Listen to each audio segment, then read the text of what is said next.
Hello there, I just want to make a quick video. And what are we looking at, you might ask? Well, this is what's commonly referred to, I think, as the little piggy cam. It's 120,000 feet up, almost, give or take, and it's no fisheye lens, and it's one of the many things that debunks the ball earth. But the first thing people will say is, well, hold on, that doesn't make any sense. NASA, haven't you seen the pictures? NASA, but NASA. Well, NASA gets $50 million a day. You don't think they might have an incentive to lie? And every single astronaut that's ever gone up there has been a Freemason.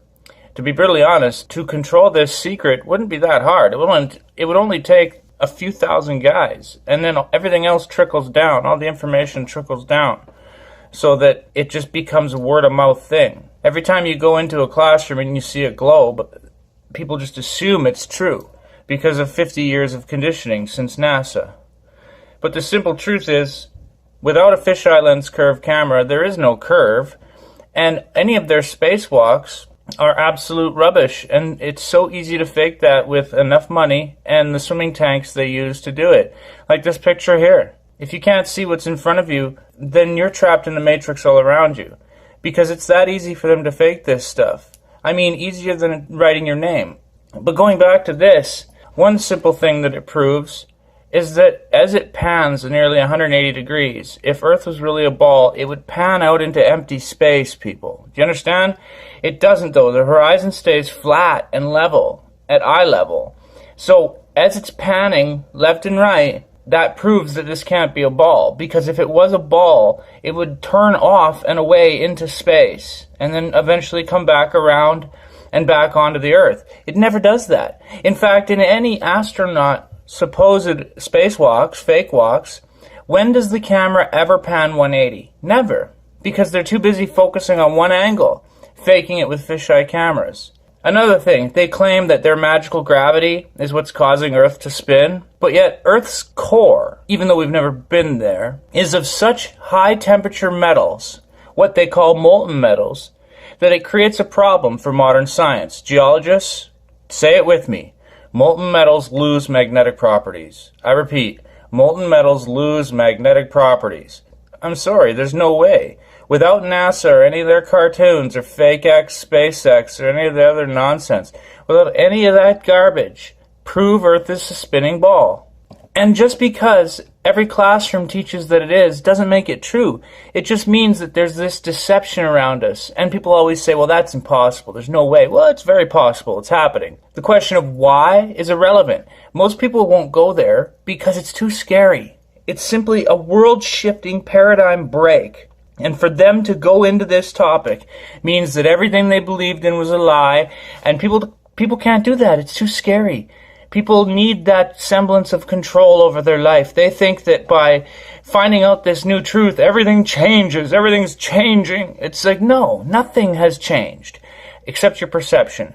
The world is still the same as it was yesterday. The world is still the same as it will be tomorrow. Our perception of it doesn't change anything. The world doesn't care one way or the other. The world is just the world. When you thought it was a spinning ball, it was still the world.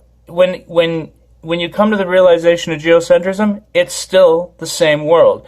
Only your perception of it has changed. That's what the problem to this flat earth movement is. It scares me, the level of denial. People refuse to go there because, but NASA said, but my teachers said, but maybe they were lied to, or maybe they are willing participants lying. But either way, I don't know. With this topic, though, it's just depression and denial. Like, I can't stand seeing all the denial. It depresses me. It makes me just, people just refuse to go there because it's so damn scary. Well, you know what isn't scary to me? The truth. I'd rather have the truth than a lie.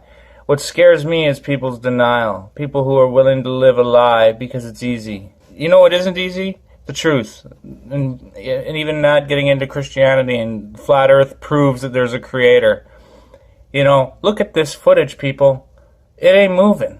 And NASA says it is, but you gotta ask yourself, why would they lie? Is it just about $50 million a day?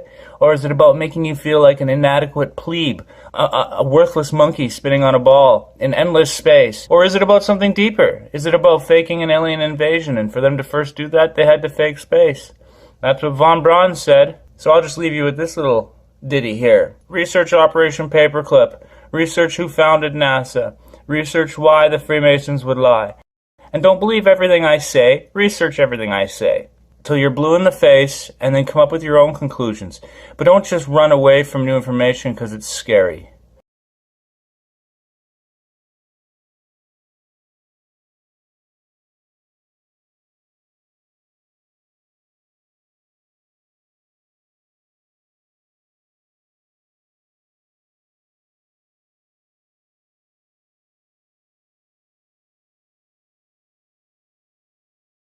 That's what Monkey Man science teaches us, basically, that Earth is a molten fireball, spinning through the endless void of space.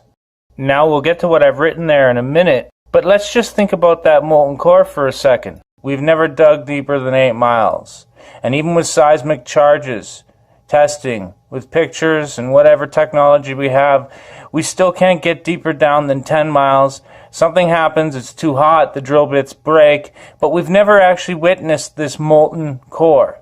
Yet Monkey Man science teaches that molten metals are what Earth's core is made out of, creating Earth's magical magnetic gravity that allows us to spin through the endless void of fictional space. This is what scientism claims.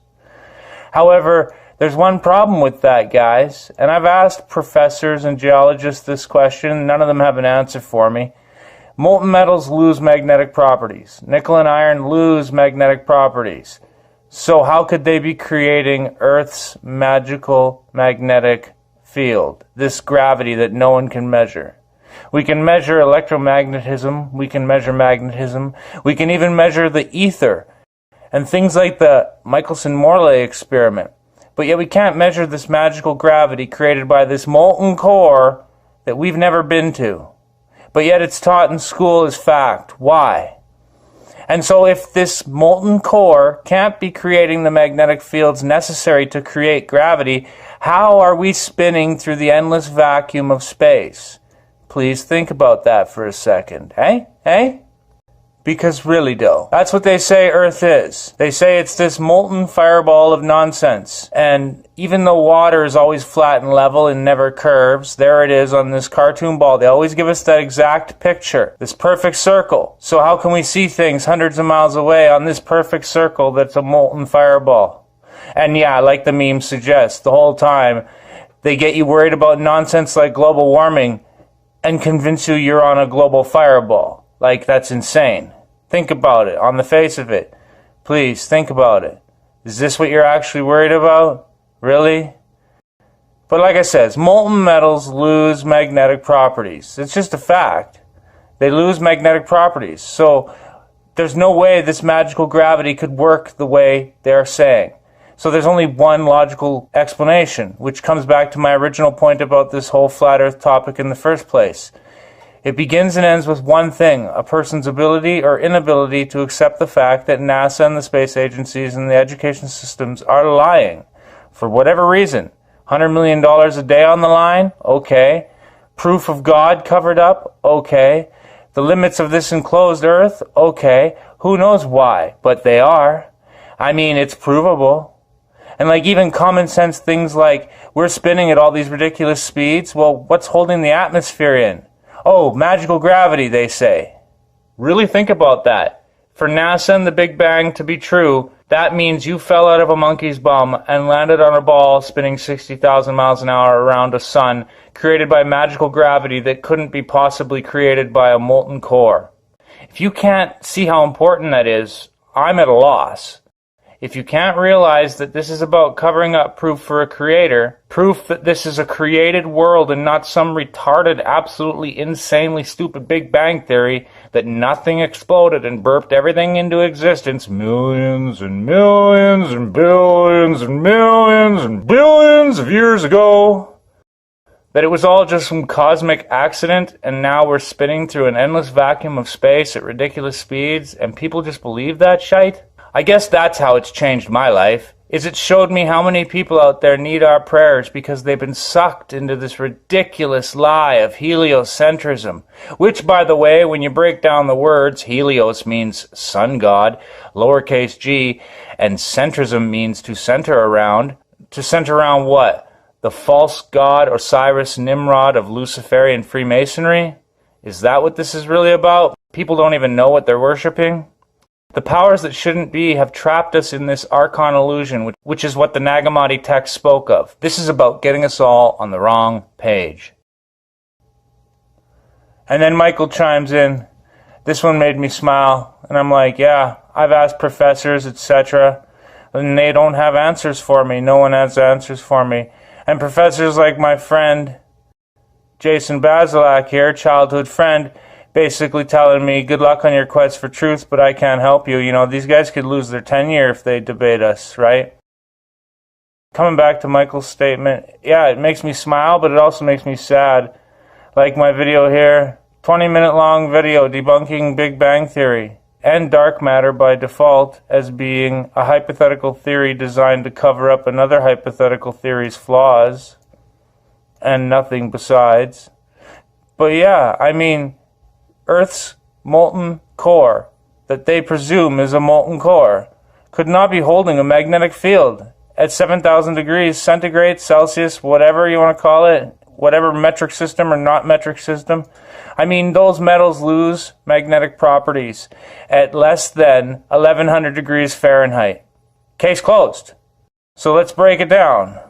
You believe you're a monkey on a spinning ball if you believe evolution and the Big Bang. That's it. You believe you're a monkey. You came out of a monkey's butt, evolved from a monkey.